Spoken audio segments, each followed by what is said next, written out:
nakasagana nga mang welcome amin kanyada. How about kadagiti saan pa nga nakakompleto dagiti papers naman, dagiti document lang pag-enroll, agad acceptar kayo ito pero Yeah, di kita kasalap ko nga di kita grade 7, damit dati time nga awan pa lang ti birth certificate kas jay as one of the requirements.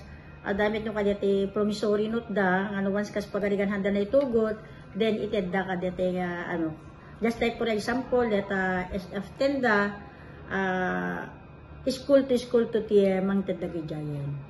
Lastly, ma'am, ang message mo kadagiti estudyante kadati panaglukat man nun iti school year. Okay, thank you for that one, Bumbo Cristel. Ti message ko, nang nangruna ka dito grade 7 ken grade 11 kasi dagita ti agdadamo kumbaga some of them dito grade 11 ket agdadamo da so ibaga kanya yubing nga dapat ket igayud agbasa iti ingkat I say nga you have made the wise choice, you are in good hand.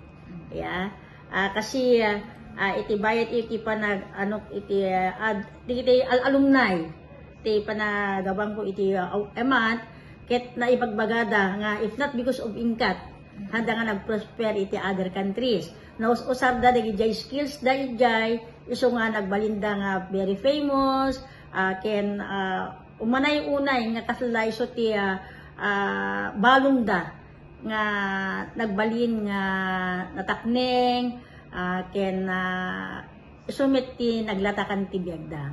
So anak ko igayud ti agbasa iti ingkat awan dapat iti makijojoin iti fraternities kada sororities handa kayo nga tolerated.